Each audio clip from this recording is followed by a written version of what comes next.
तो जय माता दी, आप सभी का स्वागत है। मैं पहुंच चुका हूं श्री माता वैष्णो देवी यात्रा पर। नए साल के समय आप ये वीडियो देख रहे हैं 2023 में। इस वीडियो में आपको हर एक जानकारी मिलेगी कि आपको यात्रा कैसे शुरू करनी है, कितने दिन यात्रा करने में लगेंगे, रुकने की क्या व्यवस्था मिलेगी, खाने की क्या व्यवस्था मिलेगी। आपको अगर कोई बुकिंग करनी है जैसे कि होटल की, हेलीकॉप्टर की, बैटरी कार की, ये सारी बुकिंग्स कैसे हो सकती हैं। वीडियो पसंद आए तो चैनल को सब्सक्राइब करना ना भूलें, बाकी सभी भक्तों के साथ शेयर करना ना भूलें। सभी भक्त कमेंट में जय माता दी लिखेंगे। जय माता दी। बढ़ते हैं वीडियो में आगे।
श्री माता वैष्णो देवी यात्रा के लिए मेरा सफ़र शुरू होता है नई दिल्ली रेलवे स्टेशन से।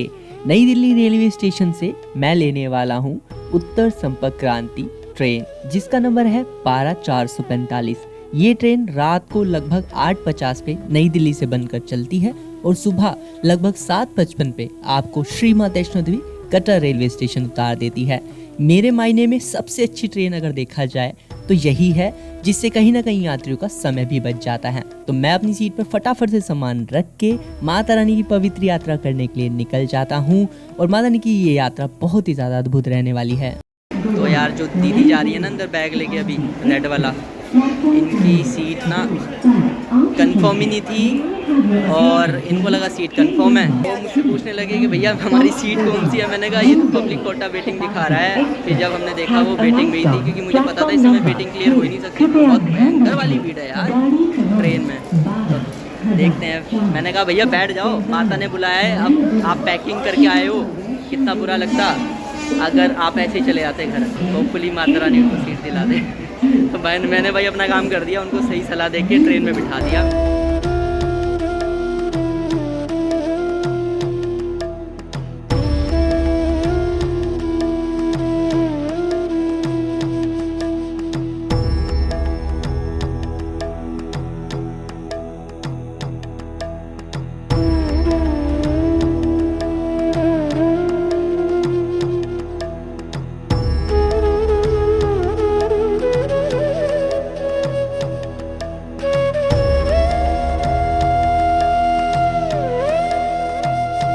वहीं जैसे ही मेरी ट्रेन कटरा रेलवे स्टेशन के पास पहुंचने वाली होती है, सबसे पहले मुझे दिखता है माता रानी का प्यारा सा भवन और यात्रा पर जाने वाला हेलीकॉप्टर।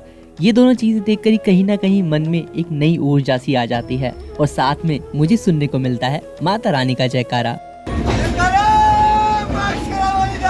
बोल साचे दरबार की जय।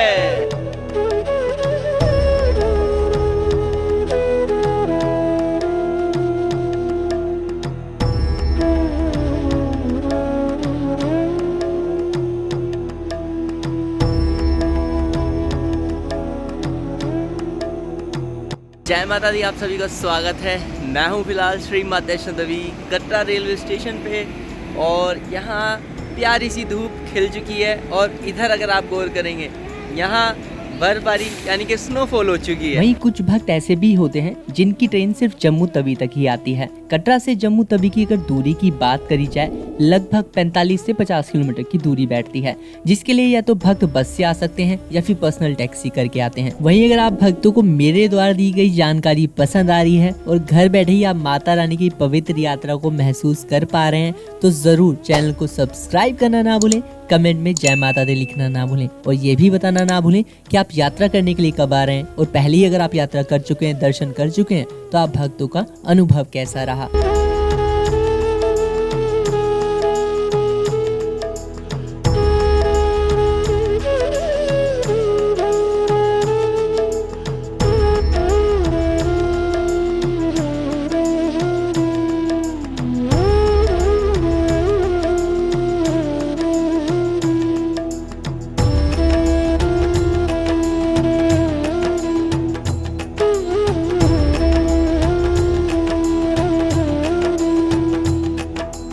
श्री माता वैष्णो देवी यात्रा पर आने वाले सभी भक्तों को पहले तो एक यात्रा पर्ची लेनी हुआ करती थी, चाहे तो आप वो ऑफलाइन या कटरा कर भी ले लिया करते थे। पर अब श्राइन बोर्ड ने यात्रा पर्ची सेवाओं को पूरी तरीके से बंद करते हुए एक नई सेवा, जिसको हम RFID कार्ड के नाम से जानते हैं, उसको लागू कर दिया है यात्रा पर। ये RFID कार्ड आप भक्तों को या तो कटरा से या जम्मू से ही मिल सकता है और इसके बिना आप यात्रा भी नहीं कर सकते। जो भक्त जम्मू आ रहे हैं वो जम्मू में सरस्वती धाम से RFID कार्ड ले सकते हैं। बाकी भक्त जो कटरा आते हैं, कटरा हेलीपैड से, उसके बाद कटरा रेलवे स्टेशन से RFID कार्ड ले सकते हैं। यहाँ पर भी RFID काउंटर मिलेगा। साथ ही त्रिकुटा भवन के पास में, कटरा चौक पे, नए रास्ते यानी कि ताराकोट मार्ग पे, इन सभी जगह पर आपको RFID कार्ड की ये सेवाएं मिल जाती हैं। हालांकि इनके लिए बहुत ही ज़्यादा कभी कभी लंबी लाइन भी भक्तों की देखने को मिल जाती है। तो एक कटरा रेलवे स्टेशन पे बना हुआ काउंटर है जिससे कि ये कार्ड मुझे मिल चुका है। आप ये देख सकते हैं, ये श्राइन बोर्ड का RFID कार्ड है जो कि पूरी तरीके से निःशुल्क मिला है यात्रियों को। और बाकी देखिए यात्री भी यहाँ पर लाइन में लगे हुए हैं। ये कटरा रेलवे स्टेशन पे बना हुआ है। बाकी आप देख सकते हैं ये कार्ड कितना प्यारा बना हुआ है। यहाँ पर लिखा है श्री माता वैष्णो देवी श्राइन बोर्ड, उनका हेल्पलाइन नंबर है और लिखा है RFID कार्ड। यहाँ पर एक कार्ड का नंबर भी दिया गया है। पीछे इसमें कुछ यहाँ पर इंस्ट्रक्शन दी गई हैं, आप वो देख सकते हैं। तो कुछ इस तरीके का दिखता है श्री माता वैष्णो देवी यात्रा पर मिलने वाला RFID कार्ड।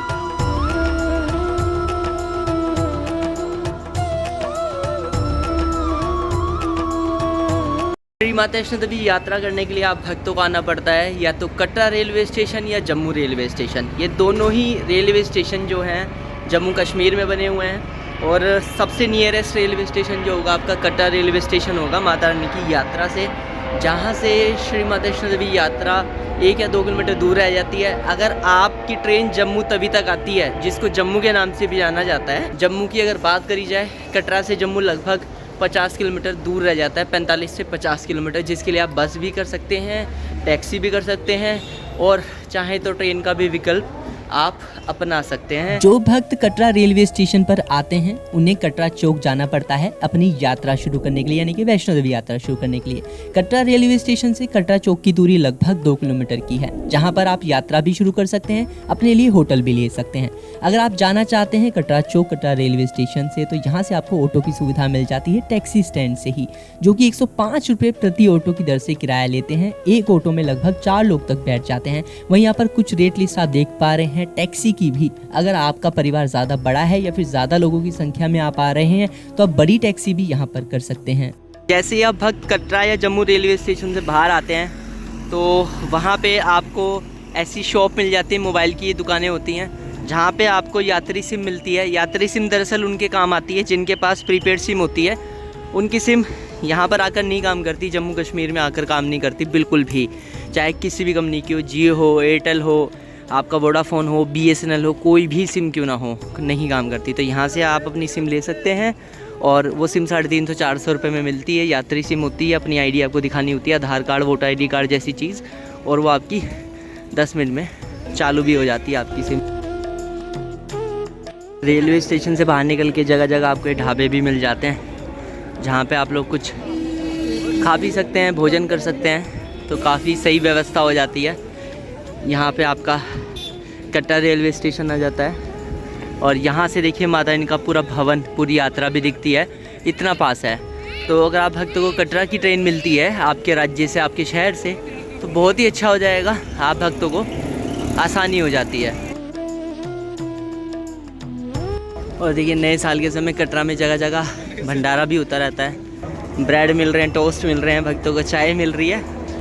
और यही हमारे सनातन धर्म की खासियत है, जिसमें कि सभी के लिए द्वार खुले रहते हैं। हर धर्म के लोगों को भंडारा खाने की आज़ादी होती है। वैष्णो देवी यात्रा पर आने वाले भक्तों को श्राइन बोर्ड की तरफ से डोरमेट्री की सुविधाएं भी मिल जाती हैं। जैसे कि त्रिकुटा भवन आप सामने देख रहे हैं, यहाँ पर भी आपको डोरमेट्री मिलती है। प्रति इंसान 100 रुपए की दर से यहाँ पर आपको प्रतिदिन किराया देना पड़ता है। हालांकि इसकी बुकिंग आपको श्राइन बोर्ड की वेबसाइट से ही मिल जाती है। कुछ आपको होटल की सुविधाएं कटरा मार्केट में कटरा चौक पर भी मिल जाती है। यहाँ पर लगभग 500 रुपए से लेकर आपको 1000-2000 रुपए तक का भी होटल मिल जाता है।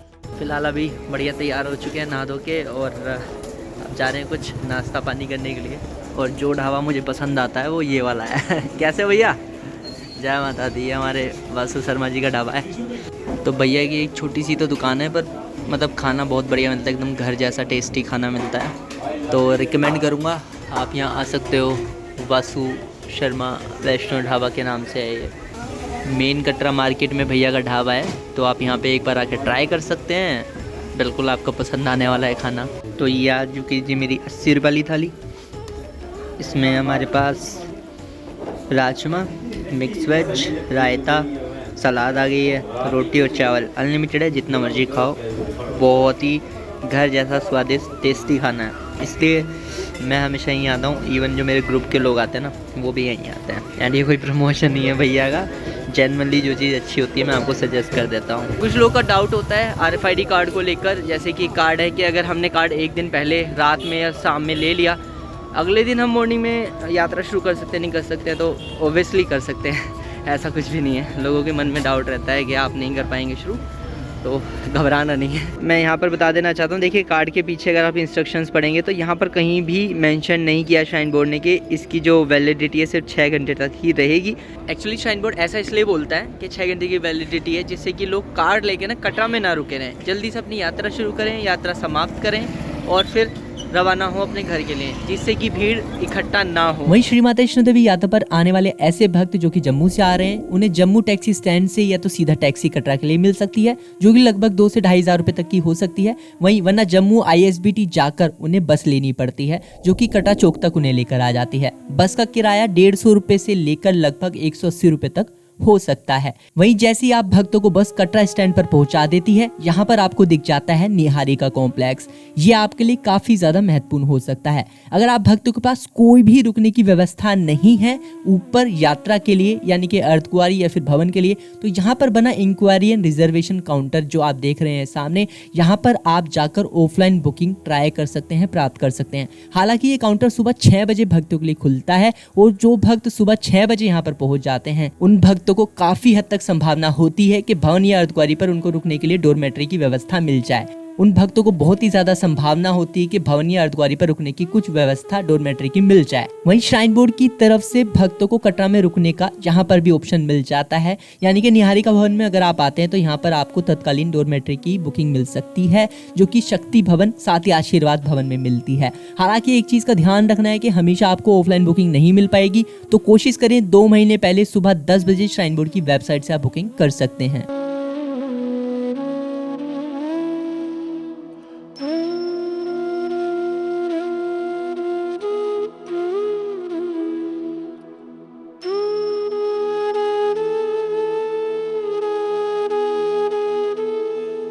श्री माता वैष्णो देवी यात्रा पर जाने वाले भक्तों को कटरा चौक से 2 रास्तों का विकल्प मिलता है। पहला रास्ता आता है बाणगंगा मार्ग, जिसे हम पुराना रास्ता या पौराणिक रास्ता भी कहते हैं, जिसमें बाणगंगा के भक्तों को दर्शन होते हैं, चंदपादुका के भक्तों को दर्शन होते हैं, फिर अर्धकुंवारी होते हुए भक्त भवन और भैरव बाबा के दर्शन कर सकते हैं, जो कि कहीं ना कहीं काफी ज्यादा लोकप्रिय रास्ता है भक्तों के बीच में। वही दूसरा रास्ता भक्तों को कटरा से नया रास्ता मिल जाता है, जिसे हम ताराकोट मार्ग के नाम से जानते हैं। इस रास्ते पे भक्तों को एक लंगर की सुविधा मिलती है। हालांकि ये रास्ता पौराणिक मार्ग से थोड़ा सा लंबा रास्ता है, लगभग 2 किलोमीटर ज्यादा चलना पड़ता है, और ये रास्ता डायरेक्ट अर्धकुंवारी जाकर कनेक्ट हो जाता है, और वहां से पुराना और नया रास्ता एक ही हो जाता है। वहीं जो भक्त इस नए रास्ते से पैदल जाना चाहते हैं, तो उन्हें पहले बाणगंगा मार्ग ही जाना होता है। बाणगंगा मार्ग से उन्हें 1.5 किलोमीटर एक्स्ट्रा चलना पड़ता है, उसके बाद उन्हें ताराकोट मार्ग की एंट्री मिल पाती है। तो कहीं ना कहीं ऐसे में भक्तों को ताराकोट मार्ग जाने के लिए, जो कि ऑटो नहीं करना चाहते हैं कटरा चौक से,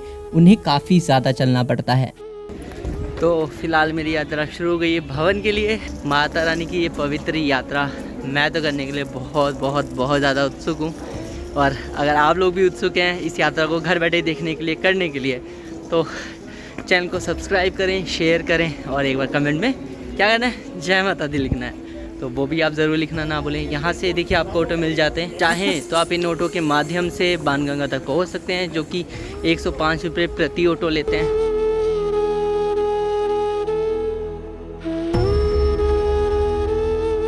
एक समय था जब माता रानी की पवित्र यात्रा इस पौराणिक मार्ग से चलती थी। यहाँ पर है भूमिका मंदिर।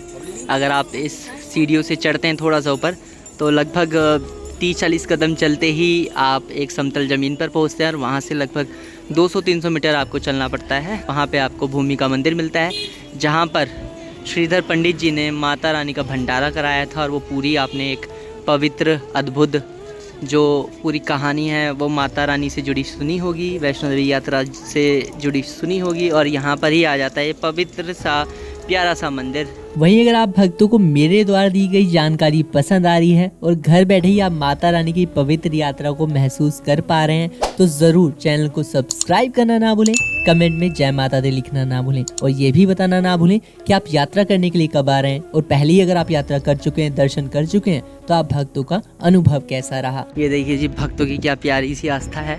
यहाँ पे जब भक्त यात्रा करके आ जाते हैं या फिर यात्रा करने के लिए जाते हैं, तो ऐसे में भक्त यहाँ पे माता की चुन्नी बांध देते हैं और यहाँ से हमारा दर्शनी द्वार दिख जाता है। और अगर आप थोड़ा भी गौर करेंगे तो यहाँ पे आपको अर्धकुंवारी मंदिर परिसर भी दिख जाता है, जो कि कटरा से लगभग 6 किलोमीटर। ये पहला आपका मुख्य पड़ाव आता है। हालांकि इससे पहले भी 2 मुख्य पड़ाव आते हैं, जैसे कि एक बाणगंगा चरणपाद का, उसके बाद में आता है अर्धकुंवारी, फिर आता है माता रानी का भवन, जो कि इस पूरी पर्वत श्रृंखला के बैक साइड में, पीछे की साइड में भवन, जिसके लिए वो वाला रास्ता आप देख पा रहे होंगे। भवन के लिए जो जा रहा है, ये वाला रास्ता जा रहा है माता रानी का, प्यारा सा रास्ता। बाकी एक रास्ता है जो कि नया रास्ता भी कहलाता है, वो है ताराकोट मार्ग, जो कि नया रास्ता है, जो कि थोड़ा सा लंबा भी है।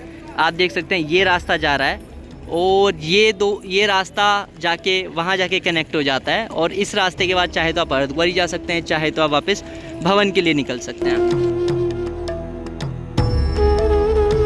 तो यहाँ गया मदन का प्यारा सा दर्शनी द्वार, जहाँ से असल में यात्रा शुरू होती है।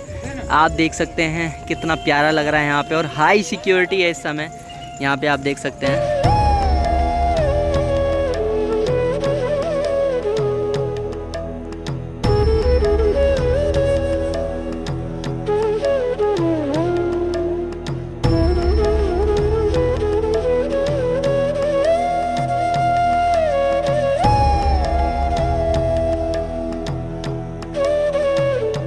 वहीं जो भक्त श्री माता वैष्णो देवी यात्रा पर पहली बारी दर्शन करने के लिए आ रहे हैं, उन भक्तों को मेरा सुझाव रहेगा कि आप भक्तों को पौराणिक मार्ग यानी कि बाणगंगा मार्ग से ही दर्शन करने के लिए आना चाहिए, क्योंकि इस मार्ग से आप भक्तों को प्राचीन बाणगंगा साथ ही प्राचीन चरणपाद का मंदिर के दर्शन होते हैं, जो कि आपको नए रास्ते पर बिल्कुल भी नहीं होने वाले हैं।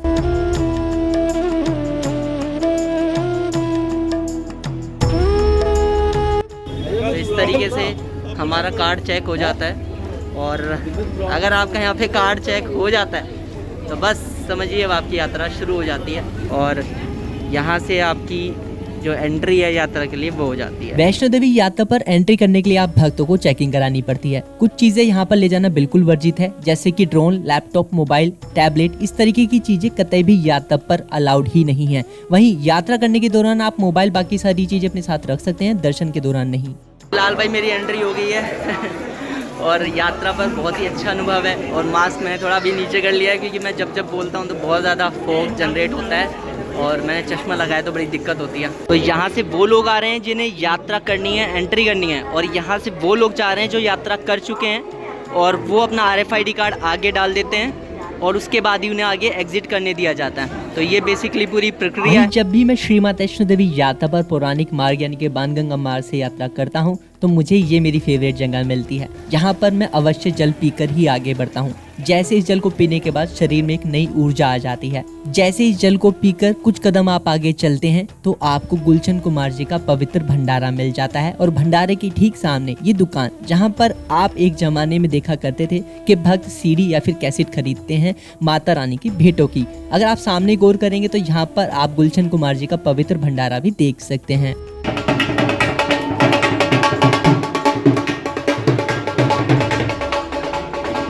ये देख सकते हैं जी, ये ताराकोट मार्ग है जो कि नया रास्ता है। तो अगर आप चाहें तो बाणगंगा मार्ग से पैदल आना पड़ेगा आपको पूरा यहाँ तक। एंट्री करने के बाद ये जो रास्ता जा रहा है ये है ताराकोट मार्ग के लिए, जो कि आपको पूरा ऐसे घुमा के ले जाएगा सामने वाली पहाड़ी पे, फिर आप वापस से अर्धकुंवारी जा पाएंगे। तो ऐसा भी आप कर सकते हैं, बट ये बहुत लंबा पड़ने वाला है। अगर आप इस वाले रास्ते से जाते हैं तो वो आपको पड़ता है लगभग 6 किलोमीटर का। इससे अगर आप जाते हैं तो टोटल अगर मैं बताऊं तो लगभग ये 9 किलोमीटर के आसपास पड़ेगा आपका, इंक्लूडिंग बाणगंगा भी मैं कर रहा हूं आपको। तो आप खुद सोच के देखिए कितना लंबा हो जाता है। हालांकि शांति प्रिय रास्ता है, ज़्यादा घोड़े खच्चर पिट्ठू पालकी इस पर चलते ही नहीं है, तो इसलिए इस रास्ते पे कोई दिक्कत नहीं है।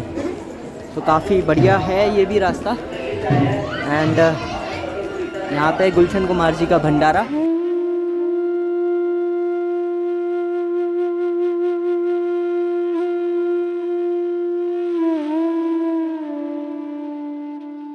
ये श्राइन बोर्ड की पूरी रेट लिस्ट है कि अगर आप घोड़े खच्चर या पिट्ठू पालकी से जैसे भी जाना चाहते हैं उसकी पूरी रेट लिस्ट आप देख सकते हैं, जो कि आखिरी बार 2019 में अपडेट की गई थी और जब से अभी तक वही प्राइस है श्राइन बोर्ड का। जल्दी से श्राइन बोर्ड प्राइस नहीं बढ़ाता है। यहाँ से देखिए बाणगंगा 1 किलोमीटर है, जहाँ से आपका दर्शनी द्वार था जहाँ चेकिंग होती वहाँ से 1 किलोमीटर है। चंद्रपाद का 3 किलोमीटर है। अर्धकुंवारी 6 किलोमीटर है, जो कि एकदम मुख्य पड़ाव है। अगला मुख्य पड़ाव आपका आता है मान के चलिए भवन, जो कि 12.5 किलोमीटर है, यानी कि यहाँ से लगभग आप मान सकते हैं पूरा 12.5 किलोमीटर है। ये आपको मैंने पूरा बता दिया। और अगर आप भैरव बाबा तक जाते हैं तो भैरव बाबा भवन से लगभग 2 किलोमीटर है।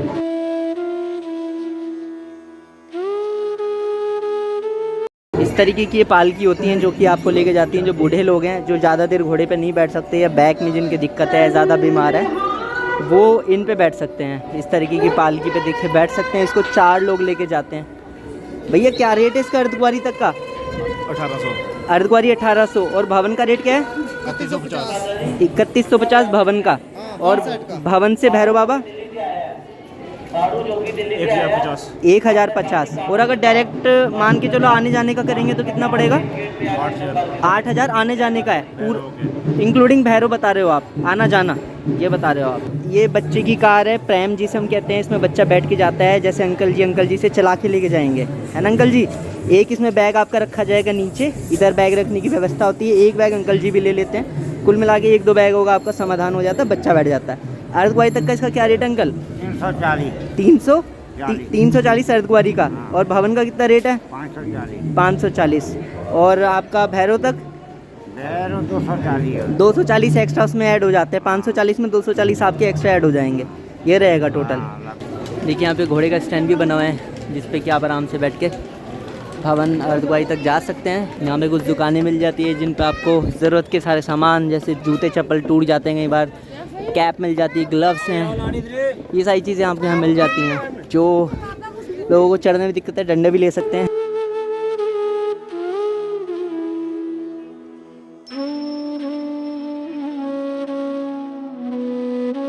यहाँ पर भी देखिए काफ़ी अच्छा काम हुआ है, सेपरेट हो गए हैं रास्ते। पहले क्या था, यही रास्ता था आने जाने के लिए, तो अब क्या है रास्ते देखिए 2 कर दिए गए हैं, एक आने का एक जाने का। बहुत ज़रूरी था किसी भी आपदा के टाइम में तो कम से कम। देखिए बाणगंगा का एक ये घाट है जो कि नया घाट बना था, और यहाँ पर इस समय पानी का स्तर काफ़ी कम है क्योंकि इस समय बारिश नहीं होती है पहाड़ों पे, तो इस समय काफ़ी कम पानी मिलेगा। और जाहिर सी बात है पानी बहुत ठंडा है और यहाँ पर।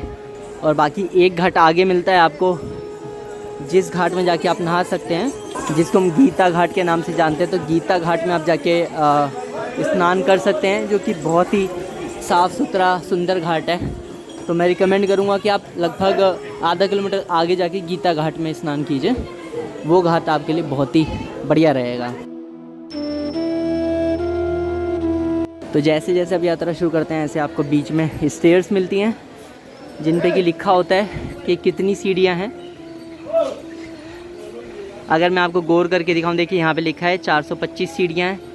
और जिनको कोई भी दिल की बीमारी है, हृदय की बीमारी है, कोई भी दिक्कत है, तो प्लीज़ वो सीढ़ियों से ना जाएं। मैं रिकमेंड करूँगा कि आप नॉर्मल रास्ते से ही जाएं। और आप ये सोच रहे होंगे ये क्या बना हुआ है, एक्चुअल में ये वो जगह थी जहाँ पे पहले चेकिंग हुआ करती थी भक्तों की। यात्रा पर एंट्री करने के लिए। मतलब पहले भक्त यहाँ तक सारा सामान बिना चेकिंग के लाया करते थे और यहाँ पे आके चेकिंग हुआ करती थी, बट अब उसको बहुत पहले ही बना दिया है और यहाँ पर फ़िलहाल कोई चेकिंग नहीं होती। पहले ज़माने का दर्शनी द्वार ऐसा दिखता था।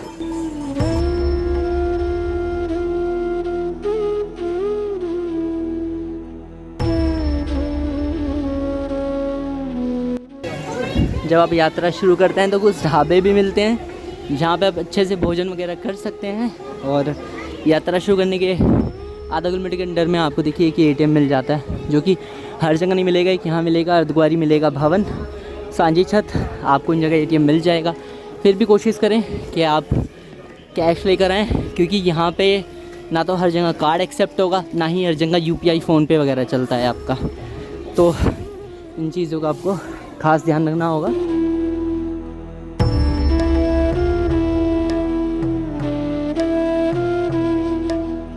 बाणगंगा वाले रास्ते पे जैसे ही थोड़ा आगे बढ़ते हैं तो ये प्रैम भी आप जो होता है इसे रेंट कर सकते हैं और इसमें बच्चे को बिठा के आप खुद ले जा सकते हैं। ये भी बढ़िया है, अगर आप नहीं चाहते कि कोई और आपके बच्चे को लेकर जाए तो खुद इसे रेंट कर सकते हैं। भैया जय माता दी।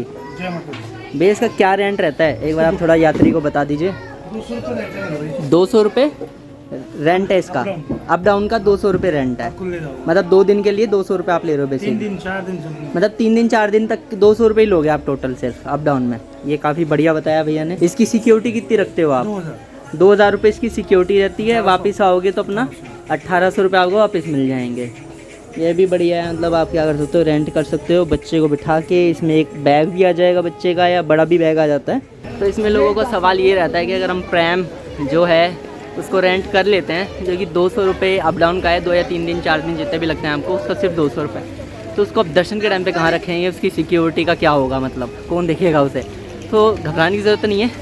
ऊपर आपको मिलते हैं लॉकर रूम। लॉकर रूम में आप ऊपर का शेल्फ जो होता है बिल्कुल खाली होता है, उसमें कोई खाँचा नहीं बना होता, एकदम प्लेन रहता है। वहाँ आप क्या कर सकते हैं, अपना प्रैम रख सकते हैं। साथ में आपको अपने संगल लानी पड़ेगी, चैन इसमें लगा दीजिए, जो भी ऊपर वाला लॉकर आप लेते हैं, दैट्स इट।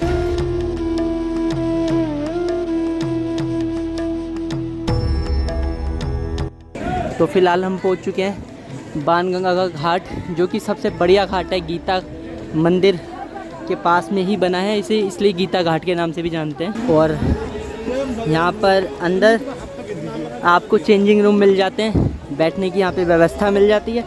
बट सबसे मेन चीज़ है कि अपने सामान को गलती से भी इधर उधर नहीं छोड़ के जाना, क्योंकि यहाँ पर बहुत जल्दी चोरियाँ हो जाती हैं। क्योंकि आप नहाने में व्यस्त होंगे, अगर आप अकेले हैं स्पेशली तब, या आप परिवार के साथ भी हैं तब भी आपको ये गलती नहीं करनी है। अपने सामान की रखवाली करनी है, इस चीज़ का ध्यान रखना है। एंड यहाँ पे गंदगी नहीं फैलानी, साबुन से नहीं नहाना है। प्राकृतिक पानी है बाणगंगा का। और यहाँ पर देखिए भक्त नहा कर ही आगे बढ़ते हैं। ये आप देख सकते हैं जी, कितना पवित्र जल है।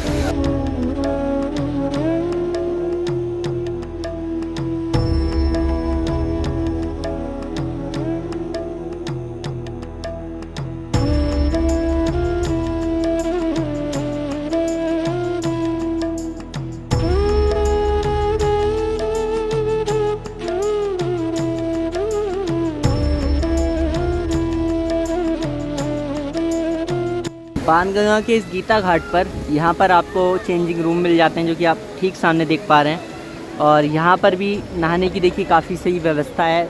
यहाँ पर नहाने का सबसे बड़ा फ़ायदा आपको क्या होता है, मैं समझा देता हूँ। क्योंकि देखिए बाणगंगा यहीं से ही उत्पन्न हो रही है, कह सकते हैं यहीं से आपको उसका छोर दिख रहा है। एकदम शीतल जल आएगा, ठंडा जल आएगा और बिल्कुल साफ़ जल आएगा। तो यहाँ पर नहाने का सबसे बड़ा फ़ायदा यही होता है।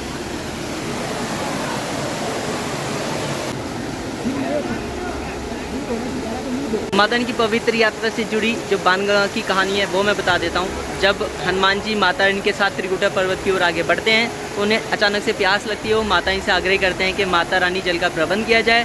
तो हनुमान जी की इस आग्रह पर माता रानी यहाँ पर बांध चला देती है। बांध चलाने के बाद यहाँ से गंगा उत्पन्न होती है। गंगा उत्पन्न होते ही हनुमान जी अपनी प्यास बुझाते हैं और माता रानी अपने यहाँ पर केश धोती है। इसलिए इसको बाल गंगा भी कहते हैं और बाणगंगा भी कहते हैं, दोनों ही नाम से प्रसिद्ध है और भक्तों के बीच में बहुत ज़्यादा प्रचलित है। माना जाता है जो भी भक्त यहाँ पर स्नान कर लेते हैं, उनके पाप धुल जाते हैं। और जैसे कि हम हरिद्वार से गंगा जल लाते हैं, वैसे ही इस गंगा जल को भी भक्त अपने घर लेकर जाते हैं। तो इसी बात पर जय माता दी। और हम बढ़ते हैं आगे माता रानी की पवित्र यात्रा करते हुए। और सबसे ख़ास बात है इस जल की कि अगर आप ठंड में भी नहा लेंगे, जनवरी फरवरी में भी नहा लेंगे, तो आप बीमार नहीं पड़ेंगे। गारंटी मैं लिख के देता हूँ, ये हकीकत है, सच में। मेरे सब्सक्राइबर मिल चुके हैं, जय माता दी कह दीजिए। जय माता दी। तो इनकी तो यात्रा हो चुकी है, मतलब कल जब स्नो पड़ी थी तो ये वहीं थे। आपका अनुभव कैसा रहा ये बताइए। बहुत अच्छा लगा था, पहली बार मेरे साथ हुआ, मतलब मैंने पहली बार देखा स्नोफॉल होते हुए। अच्छा, जय माता दी। जय माता दी।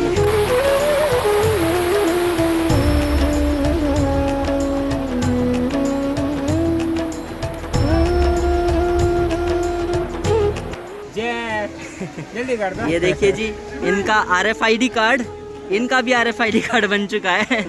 जय माता दी। जगह जगह इस तरीके से साइन बने रहते हैं, जैसे कि 1.25 लिखा है, तो मतलब 1.2 किलोमीटर मैं कवर कर चुका हूँ अप्रोक्स। और इससे आपको थोड़ा अंदाज़ा लग जाता है कि आपने अभी तक कितनी दूरी कवर की है।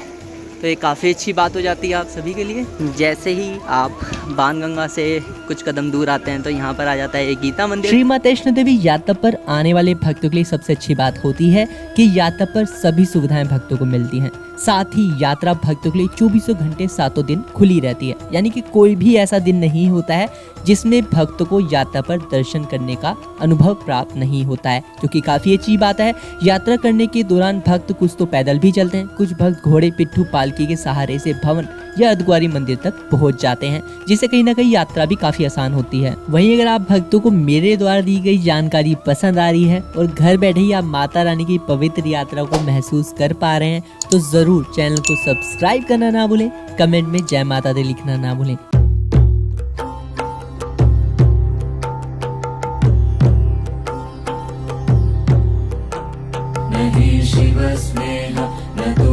जगह जगह यात्रा पर आपको ऐसे पीने के लिए पानी मिल जाता है, जो कि श्राइन बोर्ड द्वारा चलाया जाता है। निःशुल्क सुविधा मिल जाती है। कहीं कहीं आपको वाटर कूलर भी मिलते हैं, जिसमें ठंडा गर्म पानी भी आपको मिलता है, वो भी फ़िल्टर्ड पानी होता है। एंड ये जो दुकानें आप देख रहे हैं, ये शुरुआत के 1 या 2 किलोमीटर में ही हैं, उसके बाद में दुकानें नहीं होती हैं। ये देखिए जी, यहाँ पर चल रहा है भंडारा। भक्तों की सेवा में भंडारा चलाया जा रहा है। यहाँ पर भक्तों को सब्जी मिल रही है, पूरी मिल रही है, क्या बात है। अब देखिए, श्राइन बोर्ड एक ऐसी यात्रा चला रहा है जो कि कोई मामूली यात्रा नहीं है। करोड़ों भक्त आते हैं, श्रद्धालु आते हैं, तो इसलिए यहाँ पर देखिए मेडिकल यूनिट भी तैयार रहती है, यानी कि ये डिस्पेंसरी टाइप की होती है। बेसिक अगर आपको कोई दिक्कत परेशानी आती है, सर्दी खांसी ज़ुकाम जैसी, तो यहाँ पर उसका उपचार भी किया जाता है, दवाइयाँ भी मिल जाती है, पूरी तरीके से निःशुल्क मिल जाती है। बस आपको अपना RFID कार्ड या यात्रा पर्ची जो रहती है वो दिखानी होती है। जगह जगह आपको ये मिल जाती है। बट भगवान ना करें, माता रानी ना करें, आपको कोई दिक्कत ज़्यादा आती है तो तत्कालीन ही आपको कटरा डिपार्चर किया जाता है, क्योंकि श्राइन बोर्ड का नीचे बहुत बड़ा हॉस्पिटल भी है। तो जितने ही भक्त होते हैं जिनके पास ये RFID कार्ड होता है, ये वाला जो कार्ड होता है, उनको ये सभी सुविधाएं फ्री ऑफ कॉस्ट मिलती हैं। वैष्णो देवी यात्रा से दिखने वाला ये जो मंदिर है सामने, ये भोलेनाथ का मंदिर है, जो कि सामने वाली पहाड़ी पर बना है। अब इसकी कनेक्टिविटी भी श्राइन बोर्ड करने जा रहा है। डायरेक्ट वहाँ से एक रास्ता दिख रहा है, जो कि आपका सीधा चंद्रपाद का जाके कनेक्ट हो जाएगा। वो आप सामने देख भी पा रहे होंगे, वहाँ पे रास्ता है। तो अब यात्री उस मंदिर के थ्रू भी दर्शन करके चंद्रपाद का आ पाया करेंगे, बाणगंगा आ पाया करेंगे।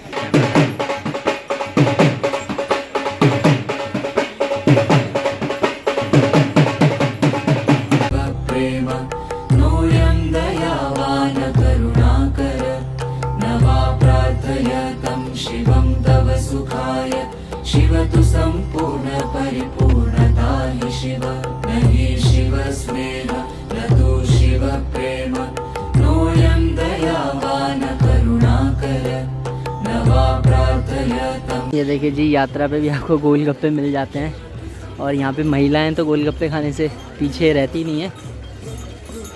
आप कमेंट करके बताइए कि आपके शहर में इसे क्या कहते हैं। कहीं कहीं जगह शायद पानी पूरी कहते हैं, दिल्ली में जैसे गोलगप्पे कहते हैं, तो आपके शहर में इसे क्या कहते हैं, कमेंट कीजिए। हृदयं तु मे श्रावयत् स्पन्दयदयं सकल प्राणिभ्यः शिलाभ्यश्च नित्यम्। तो फिलहाल हम पहुँच चुके हैं चंद्रपाद का मंदिर परिसर के पास में, जहाँ पर श्रद्धालु भवन या अर्धकुंवारी जाने से पहले दर्शन ज़रूर करते हैं।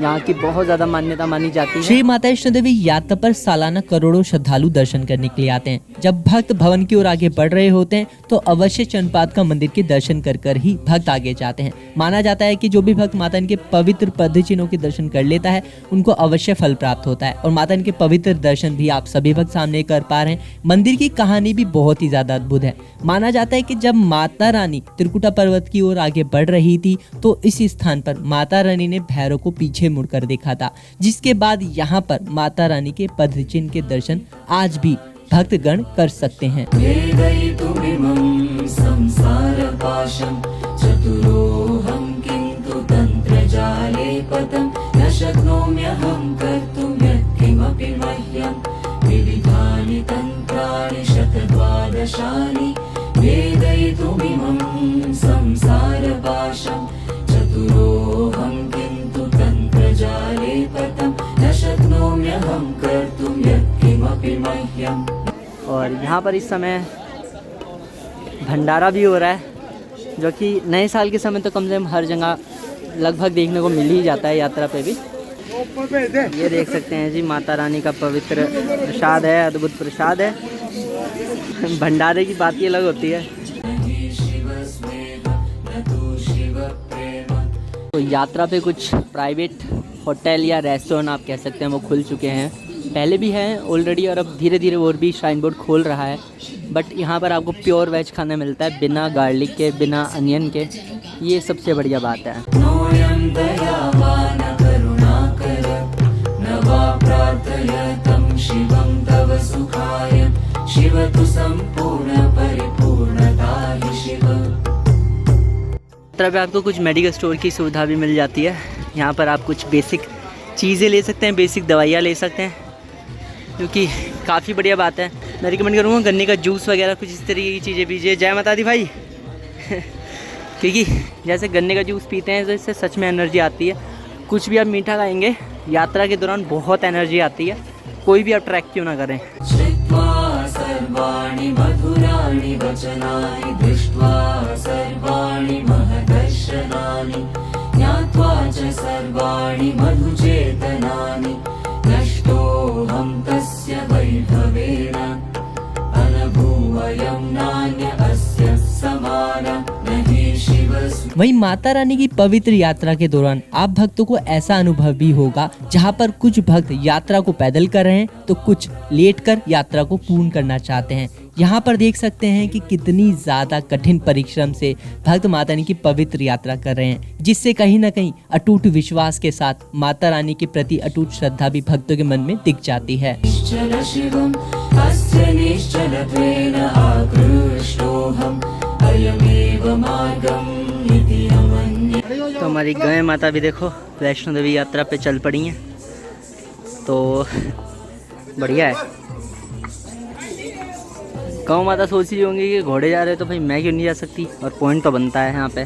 मार्गम् इति अमन्येऽहम् अवगतो अधुना अयमेव अन्त्यं न हि शिवस्नेह न तु शिवप्रेम नोऽयं दयावान करुणाकर न वा प्रार्थयतं शिवं तव सुखाय शिव तु सम्पूर्ण परिपूर्णता हि शिव न हि शिवस्नेह न तु शिवप्रेम नोऽयं दयावान करुणाकर न वा। वहीं वैष्णो देवी यात्रा करते समय आप भक्तों को कुछ जगह श्राइन बोर्ड के भोजनालय भी मिलते हैं। यहाँ पर सरकारी रेट लिस्ट के हिसाब से ही आप भक्तों को भोजन परोसा जाता है।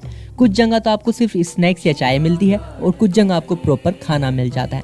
यहाँ पर आप देख सकते हैं MRP पर बिस्किट मिल जाती है, नेस्ले की चाय अगर आप लेते हैं, कॉफ़ी लेते हैं, वो सारी चीज़ें मिल जाती है, जूस, बिस्किट, इस तरीके की चीज़ें मिल जाती हैं, जिससे कहीं ना कहीं आप रिफ्रेश फील कर सकते हैं। अभ्यश्च नित्यं शिलागाढहृदये गर्वयुक्तासम् आगतो मेन तदानाभूतं हृदयं तु मे श्रावयत् स्पन्दयदयं सकलप्राणिभ्यः शिलाभ्यश्च नित्यं न हि शिवस्नेह न तु शिवप्रेम नोऽयं दयावान करुणाकर न वा प्रार्थयतं शिवं तव सुखाय शिव तु सम्पूर्ण परिपूर्णता। यात्रा में जैसे ही हम थोड़ा आगे बढ़ते हैं तो एक भोजनालय हमें और देखने के लिए मिलता है, जिसको हम इंद्रप्रस्थ भोजनालय के नाम से जानते हैं।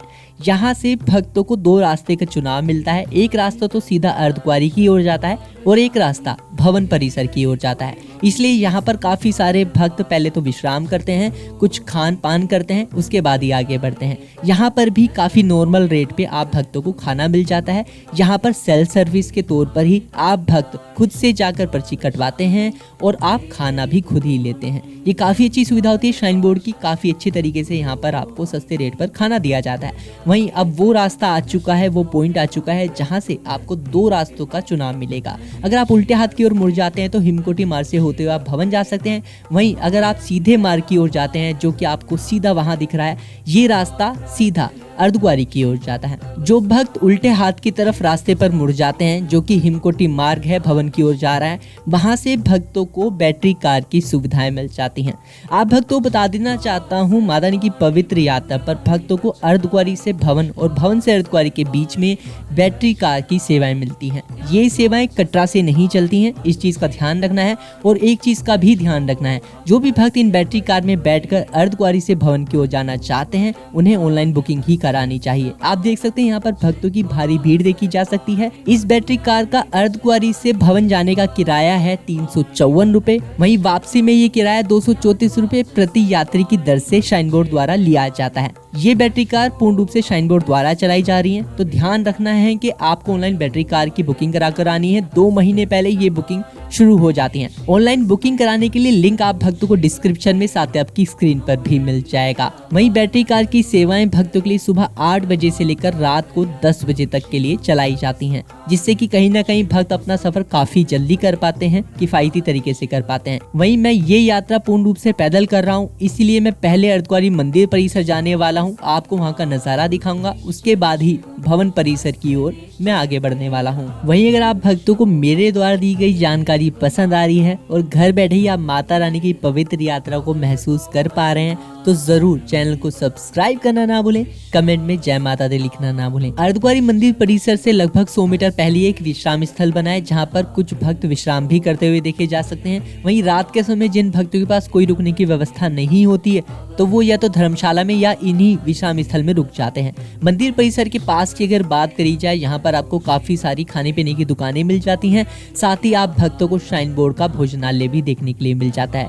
ये दुकानें, भोजनालय 24 घंटे 7 दिन भक्तों के लिए खुले रहते हैं। यानी कि आप भक्त चाहे रात में यात्रा करें या सुबह यात्रा करें, आप भक्तों को कभी भी खाने को लेकर कोई भी दिक्कत पेश नहीं आने वाली है किसी भी तरीके से।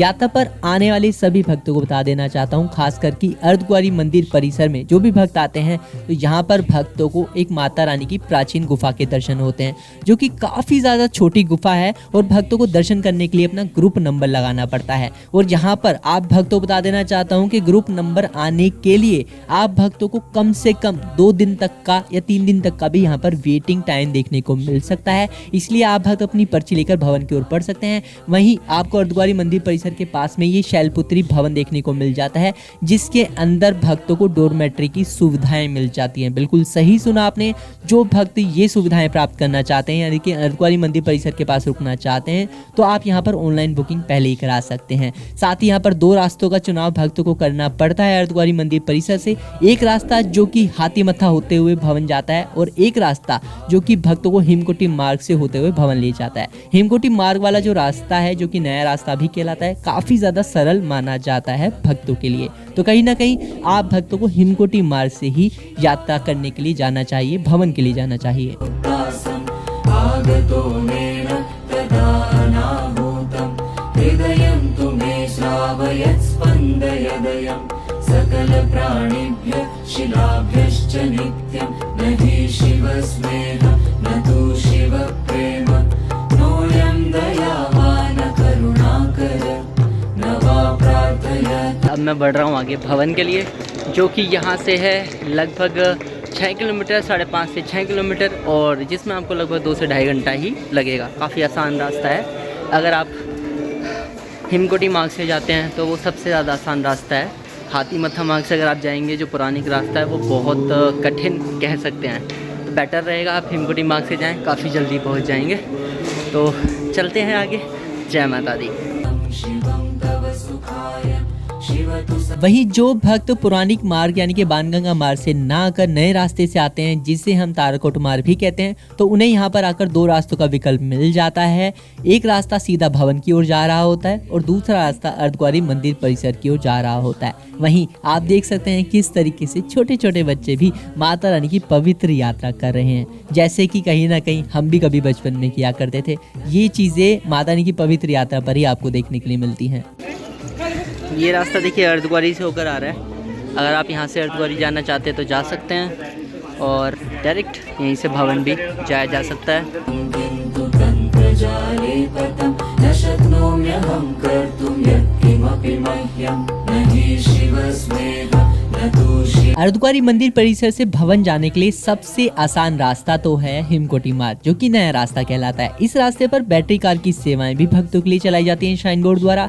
साथ ही भक्त भी बहुत ही आराम से पैदल जा सकते हैं। ये बिल्कुल भी कठिन मार्ग नहीं है। इस यात्रा को करने के लिए यहाँ से आपको मात्र 3 घंटे ही लगते हैं और यहाँ पर आपको काफी सारे भोजनालय की सुविधा मिल जाती है। दृष्ट्वा सर्वाणि महदर्शनानि ज्ञात्वा च सर्वाणि मधुचेतनानि नष्टोऽहं तस्य वैभवेन।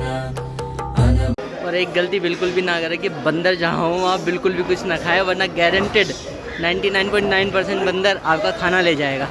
अभी एक छोटी लड़की का खाना छीन लिया बंदर ने और अभी भी आतंक मचा रहे हैं। बच के भाई, थोड़ा बच के। ये देखिए जी बंदरों का आतंक। ये देखिए, ये देखिए, ये देखिए, ये देखिए, ये देख सकते हैं जी किस तरीके से इन लोगों की लड़ाई हो रही है आपस में ही। तो फाइनली मैं पहुंच चुका हूँ मेरी फेवरेट जगह, जो कि है हिमकोटी डोसा पॉइंट। यहाँ पर मिलता है बढ़िया वाला डोसा। सामने से आपको लेनी पड़ती है उसकी पर्ची यानी कि रिसीट, कि भाई आपने पेमेंट कर दी। एंड हर बार मैं जब भी आता हूँ यहाँ पे डोसा ज़रूर खाता हूँ, तो आई विल रिकमेंड कि आप लोग भी यहाँ पर टेस्ट करें। तो इसलिए मैंने यात्रा में बीच में कुछ भी नहीं खाया।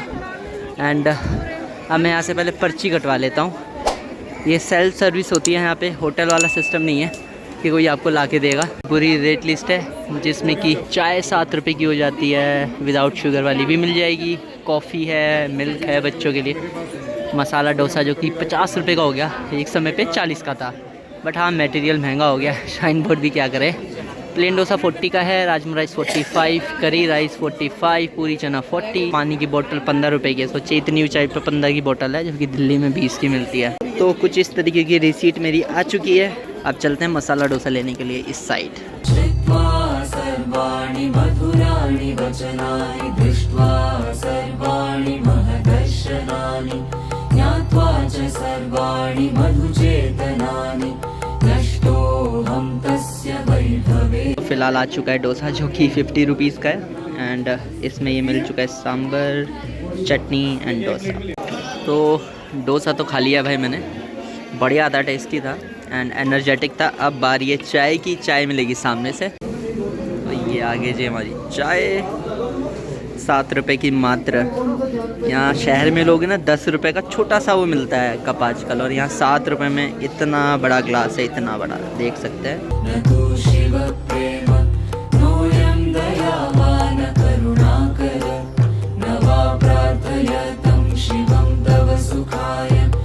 तो फिलहाल अभी डोसा खा के मैं बढ़ रहा हूँ आगे, और यहाँ से भवन रह जाता है हिमकोटी से लगभग 2 किलोमीटर 2.5 किलोमीटर। पहुँचने में हार्डली 1 घंटा लगने वाला है, या 1.5 घंटा मान लीजिए। अगर मैं नहीं रुका तो 1 घंटे में पहुँच जाऊँगा आराम से। तो अब चेकिंग करा लेते हैं। यहाँ से निकलती चेकिंग पॉइंट आ जाता है हिमकोटी मार्ग पर। जैसे आप चेकिंग करा के निकलते तो देखिए यहाँ भी एक ATM बना हुआ है, और यहाँ बनी है डिस्पेंसरी। ये देख रहे हैं डिस्पेंसरी बनी है, जिसमें कि आप बेसिक दवाइयाँ ले सकते हैं बीमार होने पे। तु संपूर्ण परिपूर्णता हि शिव विश्वासं मा कुरु निश्चल शिवम् अस्य निश्चलत्वेन आकृष्टोऽहम् अयमेव मार्गम् इति अमन्येऽहम्। फाइनली माता के भवन के दर्शन हो चुके हैं। यहाँ है भवन, वहाँ देख रहे हैं। तो अब एक नई ऊर्जा सी आ जाती है जब भी आप यात्रा करते हैं, और पहले दर्शन जैसे आप भवन एक एक करते हैं या पहली झलक आपको भवन की मिलती है, तो इस चीज़ को तो मानते हैं ना, एक नई ऊर्जा सी आ जाती है मन में, बस लगता है अब तो आ ही गए। तो कमेंट कीजिए अगर आपको भी ऐसा लगता है तो। जय माता दी। भगतो अधुनायमेव अन्त्यं विश्वासं मा कुरु निश्चल शिवम् अस्य निश्चलत्वेन। यहाँ पर आप देख सकते हैं जैसे जैसे भवन के करीब आ रहे हैं वैसे वैसे सिक्योरिटी भी टाइट दिख रही है। और यहाँ पे जो घोड़े खच्चर पिट्ठू पालकी वाले होते हैं वो आपको यहाँ उतार देते हैं। एक्चुअली इस रास्ते से घोड़े नहीं आते, पालकी वाले आते हैं, पिट्ठू वाले आते हैं, तो वो तो यहाँ उतार देते हैं चेकिंग पे। और घोड़े वाले पुराने रास्ते से आपको लेके आते हैं वाया सांझी छत, तो वो आपको उधर उतारते हैं जहाँ पे सागर रत्ना है, जस्ट आगे जाके ही, जहाँ पे मतलब मेन भवन है ये कह सकते हैं, वहाँ उतारते हैं। यहाँ पे अपनी चेकिंग होती है तो चेकिंग करा लेते हैं। फाइनली अब चेकिंग के बाद अब हमारी एंट्री हो गई है मेन भवन एरिया में। जैसे आप मेन भवन एरिया में आते हैं सबसे पहले एक भवन आता है पार्वती भवन, जिसकी ऑनलाइन बुकिंग नहीं होती, ऑफलाइन बुकिंग होती है। सिर्फ इसमें डॉर्मेट्री है और 140 रुपये पर पर्सन का डॉर्मेट्री है, जो कि यहाँ आके ही आपको शायद मिल सकता है, पक्का नहीं कह सकते। और यहाँ से भवन भी दिख रहा है आपको, बढ़िया एकदम माता रानी का प्यारा सा भवन। और यहाँ आ जाती है भेंट शॉप। भेंट शॉप एक्चुअली वो है जहाँ से आप प्रसाद खरीद सकते हैं, श्राइन बोर्ड की सरकारी दुकान है ये। और भवन पे एंटर करने के बाद राइट हैंड पे ही आपको मिल जाता है लॉकर। और ऐसे ऐसे कम से कम 6-7 लॉकर बने हैं अलग अलग जगह भवन पे, तो ज़रूरी नहीं कि इसमें भीड़ है तो यहीं लगे रहना, और भी लॉकर हैं आगे, तो वो आप पता करेंगे। और यहाँ पे भेंट शॉप पे देख सकते हैं 50 का प्रसाद है एंड 100 वाला प्रसाद है, और भी कैटेगरी के प्रसाद है जो आप यहाँ पे परचेज़ कर सकते हैं। कृष्णोऽहम् अयमेव मार्गम् इति अवन्येऽहम् अवगतो। भवन पे एंट्री करने के बाद यहाँ पर एक्चुअली है रोपवे। यहाँ से देखिए माता रानी के भवन का कितना प्यारा सा व्यू दिख रहा है आपको। यहाँ मिलती है बैटरी कार के लिए पर्ची, ये देखिए जस्ट मनोकामना भवन के बराबर में बनी है ये विंडो। यहाँ से बैटरी कार की पर्ची मिलती है। जाने के लिए चार्ज इसका 236 है, आने के लिए 334 रुपये है, तो बढ़िया है, ये भी अच्छा है। यहाँ पे आपका ATM आ गया है, ये ATM आप देख सकते हैं। एक ATM वहाँ पे है, 2 ATM भवन पे यहाँ पे है, एक ATM ऊपर भी है। और यहाँ पर मनोकामना भोजनालय आ गया है फ़ेज़ 2 एंड ये है फ़ेज़ 1, जिसके ऊपर बनी है मनोकामना डॉर्मेट्री। ये 2 महीने पहले इसकी ओपनिंग होती है बुकिंग के लिए and same day he 10-15 minute के अंदर सब बुक हो जाता है, तो ये भी ध्यान रखना है आपको। और इसके नीचे भोजनालय भी बना हुआ है। सबसे बेस्ट है अगर आप डॉर्मेट्री बुक कर लें, जिसमें कि आप भक्तों को फ़ायदा ये रहता है कि रोपवे भी यहीं पे है, भोजनालय भी यहीं पे है और भवन भी यहीं पे है। रूम से ज़्यादा बेस्ट रहेगा डॉर्मेट्री। हालांकि कॉमन वॉशरूम इसमें मिलता है बट साफ़ सुथरा मिलता है एंड रूम भी बहुत साफ़ सुथरा रहता है। गद्दे वगैरह कंबल वगैरह सब इसमें मिल जाते हैं आपको। 120 रुपये पर पर्सन इसकी कॉस्ट होती है। माता रानी की पवित्र यात्रा पर आने के बाद जिन भक्तों को डॉर्मेट्री या रूम की सुविधाएं नहीं मिल पाती है, चाहे अर्धकुंवारी मंदिर परिसर की बात करें या भवन की बात करें, तो उन भक्तों के पास आखिरी विकल्प रह जाता है मात्र धर्मशाला का। ये धर्मशालाएं निःशुल्क भक्तों के लिए चलाई जाती है, जहां पर भक्तों को कंबल दिए जाते हैं श्राइन बोर्ड द्वारा, साथ ही कुछ ऐसी सोने की व्यवस्था मिल जाती है। हालांकि यहाँ पर एक चीज का ध्यान रखना है कि जिन भी भक्तों के पास कोई भी रुकने की व्यवस्था नहीं है और वैष्णो देवी यात्रा वो भक्त कर रहे हैं, तो ध्यान रखना होगा कि शाम को 5 बजे तक आप भक्तों को अर्धकुंवारी या भवन पहुँचना होगा, जहाँ पर भी आप रुकने का सोच रहे हैं। अन्यथा आप भक्तों को रुकने की कोई भी व्यवस्था अच्छे से नहीं मिल पाएगी और आप भक्तों को इन भक्तों की जगह जो कि खुले में ही सो रहे हैं, आप भक्तों को भी कुछ ऐसे ही सोना पड़ेगा।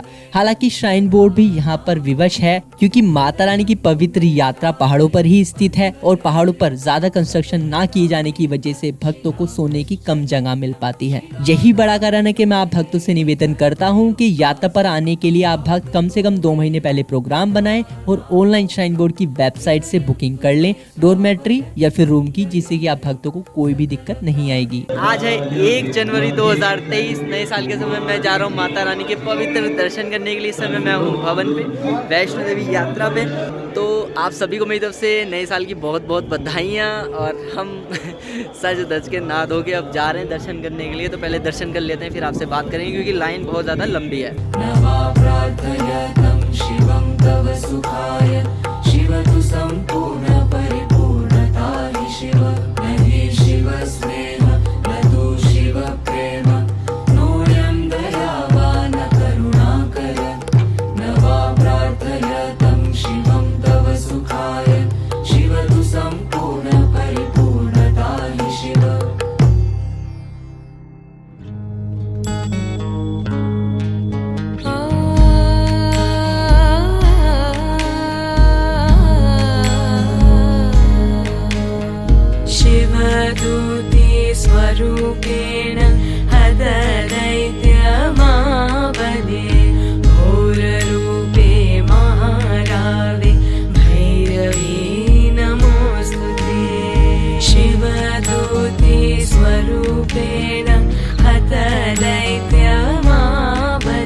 अभी सुबह के लगभग 11 बजे हैं और मुझे बहुत बहुत खुशी है कि मैं यहाँ पर आ सका एंड सच में बहुत अच्छा नज़ारा हो रहा है। और माता रानी के भवन पे देखिए फ़िलहाल यहाँ पे स्नो नहीं है। भीड़ देख लीजिए, देखिए भीड़ का क्या हाल चल रहा है। अभी भीड़ ज़्यादा तो बहुत ज़्यादा नहीं है क्योंकि ज़्यादा भीड़ को रुकने ही नहीं दिया जा रहा है भवन पे। एंड वहाँ पे देखिए माता रानी का प्यारा सा भवन और देखिए दुर्गा भवन का कंस्ट्रक्शन भी काफ़ी हद तक पूरा हो चुका है, आप देख सकते हैं। मतलब 2 से 3 महीने के अंदर कभी भी पूरा हो जाएगा। बाकी अगर स्नो की बात करी जाए, देखिए अभी स्नो जो दिख रही है वो ऊपर ही दिख रही है हमें। यहाँ माता रानी के भवन पे देखिए आपको यहाँ स्नो मिल जाएगी।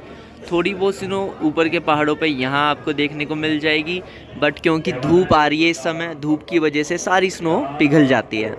एंड बाकी यात्रा पे जो रात का तापमान है लगभग मान के चलिए -2 डिग्री तक चला जाता है और ठंड बहुत ज़्यादा बढ़ जाती है। आज सुबह का दिन शुरुआत हुआ, पहले मेरी मुलाकात हुई भैया से जो कि अपने जम्मू से ही लोकल आए हैं। भैया नाम आपका?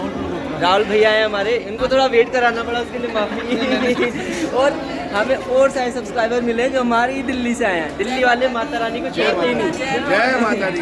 जयकारा लगाओ, जयकारा शेरावाली दा, बोल सच्चे दरबार की जय। ये जिन भक्तों का डाउट है ना, एक कल RFID कार्ड लेके अगले दिन आप मॉर्निंग में यात्रा शुरू नहीं कर सकते, ऐसा कुछ नहीं है। बहुत ऑर्गेनाइज्ड है और सब लोगों को खुले दर्शन मिल रहे हैं। दर्शन हो रहे हैं, ये परफेक्ट बात है। लास्ट ईयर 31 तारीख को भी यहीं थे जब यहाँ स्टैम्पेड हुआ था। बिल्कुल उस टाइम इनमें से एक भी बंदा नहीं था जितने आज यहाँ पे लगे हुए हैं ना ये अरेंजमेंट के लिए, इनमें से एक भी नहीं था, इसीलिए वो स्टैम्पेड हुआ था। मैं खुद उसमें था, हम लोग थे, हम पता हम कैसे निकल के आए थे। अच्छा, मतलब नए साल पे जो हमारा हादसा हुआ था रात को हम सर यहाँ पे थे और ये बता रहे हैं कि एक भी आर्मी पर्सनल या सिक्योरिटी पर्सनल यहाँ नहीं था। आज जितने देख रहे हो ना, सिंगल भी नहीं था, इसीलिए वो स्टैम्पेड हुआ था। इसलिए बताया मैं इस बार कभी शाइन बोर्ड की तारीफ नहीं करता, बट इस बार सच में मैं तारीफ कर रहा हूँ। बहुत अच्छा अरेंजमेंट है भाई, इस बार इन्होंने बना रखा है बहुत अच्छा। जय माता दी, जयकारा शेरावाली दा, सच्चे दरबार की जय। माता रानी के पवित्र भवन पर भी भक्तों को जगह जगह भोजनालय की सुविधाएं मिल जाती हैं, जहां पर बहुत ही मामूली से रेट पर भक्तों को भोजन की सुविधाएं मिल जाती हैं। हालांकि यहाँ पर कभी कभी भक्तों की बहुत ज़्यादा भीड़ होती है। आप चाहें तो कुछ प्राइवेट होटल्स का भी रुक कर सकते हैं, जैसे कि आपको सागर रत्ना या फिर और ब्रांड का भी ऑप्शन यहाँ पर देखने के लिए मिल जाता है, जहाँ पर थोड़ा सा खाना आपको महंगा ही मिलता है। तो ये आज हमने ले लिए कढ़ी चावल, जो कि यहाँ के मतलब बढ़िया रहते हैं, एकदम मज़ेदार। एंड राजमा राइस भी बहुत बढ़िया रहते हैं। एंड ये मैंने ले लिया है देसी घी का बढ़िया हलवा, जिसमें आप देख सकते हैं ड्राई फ्रूट्स भी आपको दिख रहे हैं। तो जी अब आ गई चाय, जो कि मात्र 7 रुपये की है। बताइए 7 रुपये में इतना कप भर के कौन ही देता है। ये शाइन बोर्ड की देखिए सेवा ही है यार, इतना कप भर के इतनी ऊंचाई पे आपको चाय मिल रही है। वरना आप अपने शहर में भी लोगे 10 रुपये में छोटा सा कप मिलने लगा चाय का। और चाय के साथ साथ यहाँ माता रानी के दर्शन भी हो रहे हैं भवन के, तो बस वैसे ही दिन बन जाता है। तो मैंने लिया है पूरी चना, जिसको आप कहीं ना कहीं छोले भटूरे भी कह सकते हैं। चिप्स मैंने ले लिया, चाय मैंने ले ली, ये सब चीज़ें मैंने ले ली। अब यहाँ पे पर्ची देनी है हमें। तो ये आ गया जी हमारा पूरी चना, जिसको हम छोले भटूरे भी कह सकते हैं, यहाँ पे इसको पूरी चना कहते हैं। एंड ये चिप्स 15 रुपये का है। ये देखिए ऑन रेट आपको ये मिल रहा है। महाविद्ये श्रद्धे पुष्टि स्वदे ध्रुवे महारात्रि महाविद्ये भैरवी नमोस्तुते मेधे विद्यावरे भूति अब्रवी महाकाली नियते त्वं प्रसीदेशे भैरवी नमोस्तुते। वहीं श्री माता वैष्णो देवी यात्रा पर आने वाले ऐसे भक्त जो कि भवन पहुंचने के लिए हेलीकॉप्टर का सहारा लेते हैं, उन्हें एक तरफ का किराया 1960 रुपये पड़ता है। ये किराया मात्र कटरा से सांची छत तक का होता है और सांची छत से कटरा का होता है, जिसके लिए बुकिंग भी 2 महीने पहले ही खुल जाती है। और जिस दिन बुकिंग ओपन होती है उसी दिन सभी बुकिंग फुल भी हो जाती है। सांची छत पहुंचने के बाद भक्तों को भवन जाने के लिए लगभग 2.5 किलोमीटर पैदल चलना होता है, जिसके लिए या तो भक्त पैदल ही जा सकते हैं या फिर घोड़े खच्चर पिट्ठू पालकी का सहारा लेकर भी भवन तक पहुंच सकते हैं। वहीं हेलीकॉप्टर की सुविधाएं यात्रा के लिए लगभग सुबह 7:30-8 बजे के आसपास शुरू हो जाती हैं, जो कि आखिरी 4:30 बजे तक ही चलती हैं। माता रानी के भवन पर भक्तों को दर्शन करने के लिए कोई भी पास की जरूरत नहीं होती है या फिर यहाँ पर कोई भी नंबर नहीं लगाया जाता है। आप डायरेक्ट जाकर दर्शन कर सकते हैं। गेट नंबर 3 असल में वो जगह है जो भवन पर बनी है। यहाँ से भक्तों को दर्शन कराए जाते हैं। आप भक्तों को डायरेक्ट दर्शन करने के लिए जाना है, उसके लिए आपको कहीं भी कोई नंबर या लाइन नहीं लगानी है। एक चीज का ध्यान रखना है कि आपके साथ आपका RFID कार्ड हो, साथ ही आप भक्तों के पास कोई भी मोबाइल पर चमड़े की चीज ना हो। वहीं गेट नंबर 5 भी भक्तों के लिए रहता है, पर इस गेट से उन्हीं भक्तों को दर्शन कराए जाते हैं जो भक्त आर्मी पर्सनल है या फिर जिनका कोई भी पुलिस में है, उनके पास उनका कार्ड होना जरूरी है। कालिका भवन से जाकर भक्त गेट नंबर 5 की परमिशन ला सकते हैं, जो या तो आर्मी में काम करते हैं, किसी भी फोर्स में काम करते हैं या फिर किसी भी डिपार्टमेंट या पुलिस में काम करते हैं। उन भक्तों के लिए गेट नंबर 5 बनाया गया है। माता रानी के भवन पर दर्शन 24 घंटे 7 दिन कराए जाते हैं। हालांकि जब आरती चल रही होती है उस समय दर्शन भक्तों को नहीं कराए जाते। सुबह लगभग 6 बजे से लेकर लगभग 8:30-9 बजे तक शाम को भी यही समय भक्तों को दर्शन नहीं कराए जाते हैं। बाकी माता रानी के भवन पर आपको नहाने धोने के लिए भी कुछ बाथिंग घाट मिल जाएंगे, जहां पर महिला और पुरुषों के लिए अलग अलग घाट बनाए गए हैं। यहाँ पर आप पहले स्नान कर सकते हैं, कपड़े चेंज कर सकते हैं और फिर दर्शन के लिए जा सकते हैं। एक चीज का ध्यान रखना है, सबसे ज्यादा चोरियां इसी स्थान पर होती है जहाँ पर बाथिंग घाट बना होता है, क्योंकि भक्त अपने सामान की रखवाली अच्छे से नहीं कर पाते हैं। वहीं जो भक्त पालकी के माध्यम से भवन तक आते हैं, उन भक्तों के लिए ये फायदा होता है कि उनकी पालकी मेन भवन परिसर तक यानी कि गेट नंबर 5 तक भी आ जाती है। उसके लिए हालांकि अलग से परमिशन आप भक्तों को लेनी पड़ती है।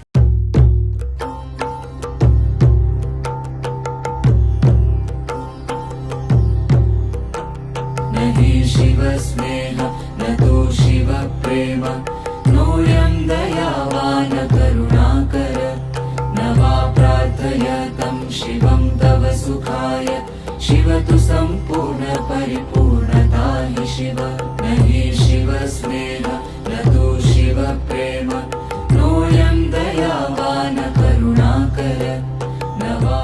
वहीं जो भी भक्त माता रानी के भवन पर आकर सिर्फ रूम में ही रुकना चाहते हैं, उनको 2 ऑप्शन मिल जाते हैं। एक है गौरी भवन, दूसरा है वैष्णवी भवन।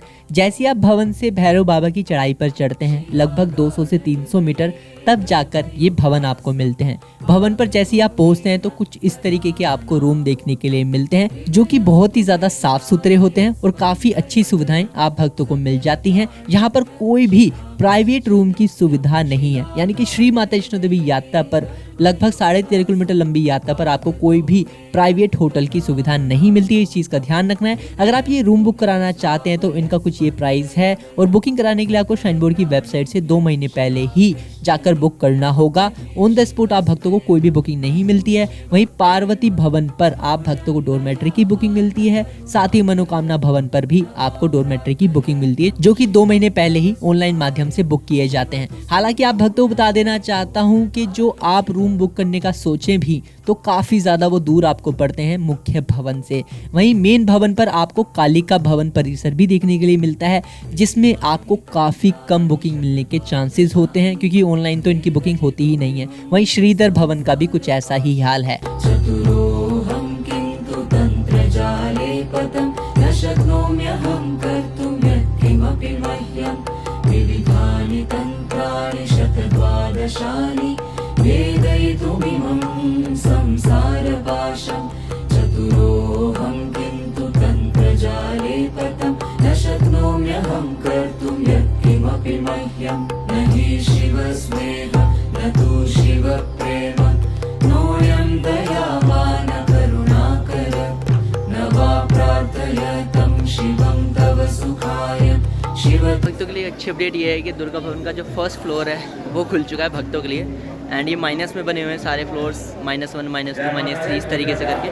ऊपर का एक फ्लोर अभी खोल दिया गया है एंड जल्दी बाकी फ्लोर भी खोल दिए जाएंगे। तो काफ़ी अच्छी अपडेट है। जो भक्त रात में रुकने में दिक्कत महसूस करते हैं वो यहाँ पे भी अब रुकने की कोशिश कर सकते हैं। ये इसका पहला फ्लोर है जो आप देख पा रहे हैं, ये इसका पहला फ्लोर है, तो आपको यहाँ पे रुकने की व्यवस्था मिल जाएगी। ये देखो भाई साहब घात लगा के बैठा हुआ है, ये ऐसे हो रहा है जैसे CBI हो, ये बिल्कुल जासूसी कर रहा हो। देखो कैसे बैठा हुआ है भाई, और अगर इसे कोई छेड़ दे तो उसको छोड़ेगा नहीं घर तक भी। ये बहुत चालाक बंदर हैं, बहुत चालाक बंदर हैं सही में। नष्टोऽहं तस्य वैभवेन अनभूवयं नान्य अस्य समानः। तो अभी मैं जा रहा हूँ भैरव बाबा के लिए। तो क्योंकि भैरव बाबा के दर्शन मैंने कल नहीं किए थे और माता इनके दर्शन मेरे कल रात ही यानी कि साल के पहले दिन ही रात में हो गए थे, लगभग 12:30 बजे के आसपास। बहुत अच्छे दर्शन थे। अभी लोग रूम में बैग जमा करते हैं और भैरव बाबा निकलते हैं। जय माता दी। वहीं भवन की बात करी जाए या फिर अर्धद्वारी की, हर जगह आपको लॉकर की सुविधा मिलती है। दर्शन करने से पहले आपको सारा सामान लॉकर रूम में जमा करना होता है, जो कि पूरी तरीके से निःशुल्क श्राइन बोर्ड द्वारा दिया जाता है। तो मेरा यहाँ पर जैसे मैंने बैग रख दिया है, लॉकर में ताला लगा के एंड ये चाबी अपने साथ ले जा सकते हैं। दर्शन करके जब वापस आएंगे तो आपको ये वापस करना होगा। ये ताला चाबी है, ये आप अपना नहीं लगा सकते, श्राइन बोर्ड का ही लगाना है आपको। तो इस चीज़ का ध्यान रखना है, अपना ताला ना लगाएं गलती से भी यहाँ पे। तो इस तरीके से यहाँ पे दुनिया भर के लॉकर बने हुए हैं, आप देख सकते हैं। इधर भी यहाँ पे लॉकर बने हुए वहीं माता रानी के पवित्र भवन से भैरव बाबा जाने के लिए श्राइन बोर्ड द्वारा रोपवे सुविधाएं भी चलाई जाती हैं, जिस पर बहुत ही ज्यादा भक्तों की लंबी लंबी लाइनें देखी जाती हैं, भीड़ देखी जाती है।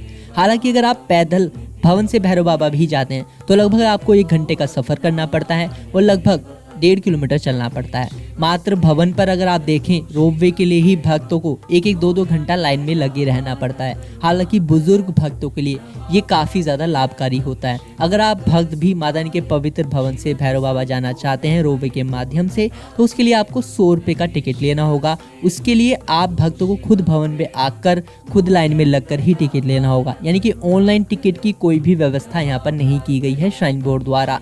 आप भक्त जैसे ही आते हैं 100 रुपये देते हैं तो आपको कुछ ऐसा टिकट मिल जाता है जिसमें आप भक्तों को आने जाने का टिकट दिया जाता है। तो इसलिए ध्यान रखना है कि आप भक्तों को रोपवे का टिकट कतई भी नहीं खोना है। चाहे तो आप उस टिकट का फोटो भी अपने फ़ोन में खींच सकते हैं। अगर टिकट खो भी जाता है तो उस फोटो से फिर भी आप वापस रिटर्न भी आ पाएंगे। हालांकि इसमें आप भक्तों को 1.5 घंटे की ही अवधि मिलती है, ड्यूरेशन मिलती है रोपवे टिकट लेने के बाद में। 1.5 घंटे में आप भक्तों को भैरव बाबा जाके वापस नीचे भवन आना पड़ता है। अगर आप भक्त लेट हो जाते हैं तो उसके बाद वो टिकट पूरी तरीके से बेकार हो जाता है। और माता रानी के पवित्र भवन से भैरव बाबा जाने के लिए जो रोपवे चलता है, एक बारी में 45 भक्तों को लेकर जाता है, जो कि लगभग सुबह 7:20 से शुरू होकर शाम को लगभग 4:30 बजे तक 5 बजे तक ही चलता है। नोऽयं दयावान करुणाकर नवा प्रार्थयतं शिवं तव सुखाय शिव तु सम्पूर्ण परिपूर्णता हि शिव।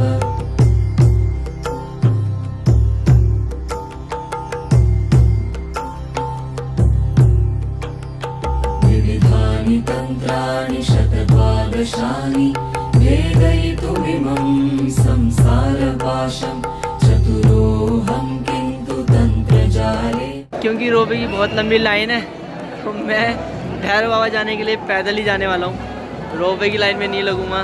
मेरा मानना है जो लोग चल सकते हैं वो पैदल ही चले जाएं तो अच्छा है, अगर लाइन लंबी है तो। यहाँ देखिए लाइन बहुत लंबी है, वो लाइन बहुत पीछे से आ रही है।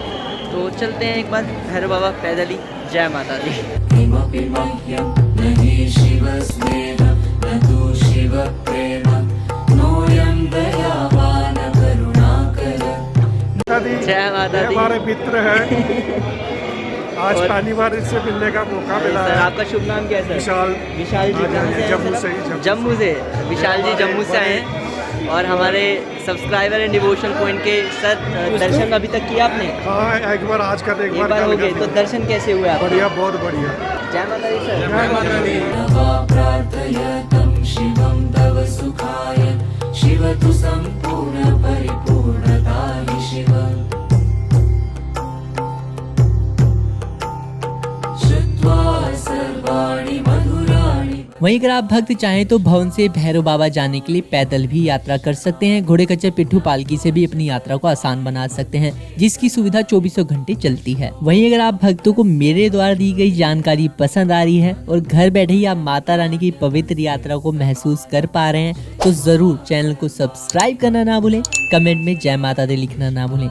वैसे तो भैरव बाबा की जो चढ़ाई है ज़्यादा मतलब लंबी तो नहीं है, बट हाँ शॉर्ट है, हार्ड है। मतलब लगभग 2 किलोमीटर की चढ़ाई है। भवन से मैं बात कर रहा हूँ। और पैदल अगर आप जाते हैं ठीक ठाक अगर आप चल लेते हैं तो लगभग 1 घंटे में आप पहुँच जाएंगे। न तु शिवप्रेम नोऽयं दयावान करुणाकर नवा प्रार्थयतं शिवं तव सुखाय शिव तु सम्पूर्ण परिपूर्णता हि शिव। विश्वासं मा कुरु शिवम् अस्य निश्चलत्वेन आकृष्टोऽहम् अयमेव मार्गम् इति अमन्येऽहम् अवगतो अधुना अयमेव अन्त्यम् विश्वासं मा कुरु निश्चल शिवम् अस्य जो भी भैरव बाबा की यात्रा करने के लिए आ रहे हैं, स्पेशली पैदल वाले लोग, उन सभी को यही कहूँगा कि भाई सीढ़ियों से मत जाओ। और सच में बता रहा हूँ, जो नॉर्मल वाला रास्ता है उससे आपको पता भी नहीं लगेगा कब आप पहुँच गए, और जो सीढ़ियाँ होती हैं आपको सच में बहुत थका देने वाली हैं। तो इस चीज़ का आपको ध्यान रखना है। दयावान करुणाकर न वा प्रार्थयतं शिवं तव सुखाय शिव तु सम्पूर्ण परिपूर्णता हि शिव न हि शिव स्नेह न तु शिव प्रेम नोऽयं दयावान करुणाकर वहीं भैरव बाबा यात्रा के दौरान मुझे ये पत्थर देखने के लिए मिलते हैं जिनके भक्त घर भी बना देते हैं। माना जाता है कि जो भी भक्त इन पत्थरों के घर बना देते हैं तो उनकी माता रानी ज़रूर सुनती है और एक समय के बाद ज़रूर उनका घर भी हो जाता है। माना जाता है कि जितनी मंजिल का आप घर बनाएंगे उतनी मंजिल का घर आपका माता रानी बनवा देगी। तो मैं भी एक लंबे अरसे बाद फिर से ये काम करने के लिए जा रहा हूँ, जिसको करने के बाद कहीं ना कहीं मुझे मेरा बचपन भी याद आ जाता है। तो इसी बात पर सभी को जय माता दी। तो यहाँ पर मेरा घर बन के तैयार हो गया है, देख सकते हैं। और ऐसा सब करके बचपन की यादें ताज़ा हो गई हैं। बचपन में जब मम्मी पापा के साथ आया करते थे तब हम ऐसे हमेशा घर बनाया करते थे। और माना जाता है कि जो इस तरीके से अपना घर बना के जाता है तो ज़रूर माता रानी इसकी सुनती है, उसका घर भी बनाती है। तो मैंने फिर से घर बना दिया है। जय माता दी। गाढहृदये गर्वयुक्तासम् आगतोनेन तदानाभूतं हृदयं तु मे श्रावयत् स्पन्दयदयं सकलप्राणिभ्यः शिलाभ्यश्च नित्यं शिलागाढहृदये गर्वयुक्तासम् आगतोनेन तदानाभूतं हृदयं तु मे श्रावयत् स्पन्दयदयं सकल प्राणिभ्यः शिलाभ्यश्च नित्यम्। भैरव बाबा पहुँचने से पहले मैं भैरव बाबा की कहानी आप भक्तों के साथ शेयर करना चाहता हूँ। माता रानी के भवन पे जब माता रानी प्राचीन गुफा में विश्राम कर रही थी, ध्यान लगा के बैठी हुई थी, उस समय भैरव बाबा माता का पीछा करते हुए भवन तक आ गए। उसके बाद माता रानी बहुत ज़्यादा क्रोधित हुई क्योंकि भैरव बाबा बहुत समय से उनका पीछा कर रहे थे। तो जब माता का ध्यान भंग किया भैरव बाबा ने, तो माता इतना क्रोधित हुई कि माता ने त्रिशूल चला दिया। जैसे ही माता ने त्रिशूल चलाया, भैरव बाबा का सर धड़ से अलग हो गया और उनका धड़ वहीं रह गया भवन पे, और सर यहाँ भैरव बाबा मंदिर पे आके गिर गया। जिसके बाद भैरव बाबा को एहसास हुआ कि माता रानी कितनी ज़्यादा शक्तिशाली हैं, और उन्होंने माता रानी से क्षमा मांगी। और माता रानी इतनी ज़्यादा कोमल दिल है कि उन्होंने भैरव बाबा को माफ़ किया और उनको बोला कि जो भी भक्त मेरे दर्शन करने के लिए आएंगे वो आखिर में तेरे दर्शन करेंगे, और अगर किसी ने तेरे दर्शन नहीं किए तो उनकी यात्रा सफल नहीं होगी। तो कितनी प्यारी सी अद्भुत सी ये कहानी है भैरव बाबा की। जय माता दी। माता रानी के पवित्र भवन से भैरव बाबा का ये पैदल सफर मात्र मैं 40 मिनट में ही कर लेता हूँ। यहाँ पर आने के बाद में एक आपको ATM मिल जाता है, साथ ही डिस्पेंसरी मिल जाती है जहाँ से आप कुछ बेसिक दवाइयाँ ले सकते हैं। सीधे हाथ से वो लोग आ रहे हैं जो कि रोपवे के माध्यम से नीचे लाइन में लगे हुए थे, और भवन से बैठकर भैरव बाबा अब ये भी पहुँच जाते हैं, जो कि काफ़ी अच्छा विकल्प है। अगर भीड़ कम है तो ज़रूर आप रोपवे से ही आ सकते हैं। यहाँ पर पहुँचने के बाद आपको कुछ दुकानें मिल जाती हैं जहाँ पर आप कुछ खा पी सकते हैं। साथ ही यहाँ पर एक भीड़ चौक मिलती है जहाँ पर आप भक्त प्रसाद श्राइन बोर्ड की ऑफिशियल दुकान से खरीद सकते हैं। कह सकते हैं कि सरकारी दुकान है जहाँ से आप प्रसाद खरीद सकते हैं काफ़ी सस्ते रेट पर, जिसके लिए भक्तों ने लंबी लंबी यहाँ पर कतारें लगाई हुई हैं। वहीं लगभग 100 मीटर आगे जाने के बाद मैं पहुँच जाता हूँ भैरव बाबा के मंदिर परिसर के पास में, जहाँ पर भक्तों की भारी भीड़ देखी जाती है। माना जाता है जो भी माता रानी की पवित्र यात्रा करने आते हैं, माता रानी के दर्शन करने के बाद अगर भैरव बाबा के दर्शन कर लेते हैं तो अवश्य ही उनकी यात्रा संपूर्ण मानी जाती है। माता रानी की पवित्र दर्शन करने के बाद जब भक्त भैरव बाबा के दर्शन भी कर लेते हैं तो यहाँ पर बाबा जी की विभूति भी मिल जाती है, जहाँ पर भक्त विभूति को अपने घर भी लेकर जाते हैं। ये उन भक्तों के लिए बहुत ही ज्यादा कारगर होती है जिन भक्तों को कतई भी थोड़ा भी डर लगता है। वहीं भैरव बाबा से ही एक रास्ता और जाता है कटरा की ओर, जिसको हम हाथी मत्था मार्ग के नाम से भी जानते हैं, जो कि काफ़ी कठिन रास्ता माना जाता है, जिस पर आपको हेलीपैड भी देखने के लिए मिलता है। जिन भक्तों को कटरा से हेलीकॉप्टर के माध्यम से भवन आना होता है तो वो इसी हेलीपैड पर उतरते हैं। अस्य निश्चलत्वेन आकृष्टोऽहम् अयमेव मार्गम् इति अवन्येऽहम् अवगतो अधुना अयमेव अन्त्यम् न हि शिवस्नेह न तु शिवप्रेम नोऽयं दयावान् करुणाकर न वा प्रार्थयतं शिवं तव सुखाय शिव तु सम्पूर्ण परिपूर्णता हि शिव न हि शिवस्नेह न तु शिवप्रेम नोऽयं दयावान् करुणाकर न वा प्रार्थयतं। तो ये जो फॉरेस्ट रेंज देख रहे हैं ना, या जो माउंटेन पे जो स्नो पड़ी है, यहाँ से भी विजिबल है, भवन से आप देख पा रहे हैं, वो है Nandkot forest range. Nandkot forest range है जो कि कश्मीर में ही पड़ती है। अब आप क्लियरली देख पा रहे होंगे अच्छे से। और वहाँ पे स्नो ही स्नो है, बहुत दूर है, लिटरली ये बहुत दूर है। अगर मैं बात करूँ लगभग 200 किलोमीटर के आसपास, 150-200 किलोमीटर के आसपास है ये यहाँ से। एंड लिटरली यहाँ से विजिबल है ये। कितना सही लग रहा है ये नंदकोट माउंटेन्स रेंज, कितना ही अच्छा लग रहा है। हृदयं तु मे श्रावयत् स्पन्दयदयं सकलप्राणिभ्यः शिलाभ्यश्च नित्यं न हि शिवस्नेह न तु शिवप्रेम नोऽयं दयावान् करुणाकर न वा प्रार्थयतं शिवं तव सुखाय शिव तु सम्पूर्ण। जय माता दी। और अभी फ़िलहाल मैं हूँ भैरव बाबा पे, यहाँ पे दर्शन हो चुके हैं बढ़िया। और हमें मिले हमारे सब्सक्राइबर। भाई आप कहाँ से आए हो? इटावा से। इटावा से आए हमारे भैया। और माता का वन आप यहाँ पे देख पा रहे हैं। भैया को भी दर्शन बढ़िया हो गए हैं ना? हाँ भैया बढ़िया। भीड़ कैसी है बताओ? भीड़ बहुत ज़्यादा है भाई। साल का पहला दिन है तो भीड़ तो मिलनी है। जय माता दी भाई। चैनल जय माता सब्सक्राइब दी। करें भाई का भाई। Thank you so much. जय माता दी। मैं अभी पहुंचा था रिटर्न में अर्धवारी, तो हमें मिले हमारे बहुत सारे सब्सक्राइबर। जय माता दी। एक्सपीरियंस बढ़िया। इस बार सिक्योरिटी टाइट है ना? हाँ सिक्योरिटी अच्छी है। और भीड़ कैसी है? हाँ भीड़ तो हर बार ही ज़्यादा होती है नए साल वाली। नए साल में तो भाई भीड़ मिलती ही मिलती है। तो उम्मीद करता हूँ कि आप सभी को ये पूरी यात्रा रही है पसंद आई होगी। अगर आप सभी को यात्रा पसंद आई तो चैनल को सब्सक्राइब करना है, शेयर करना है एंड इसमें जय माता दी लिखना है। मिलते हैं अगली वीडियो में, तब तक अपना ध्यान रखें। जय माता दी। शिव तु सम्पूर्ण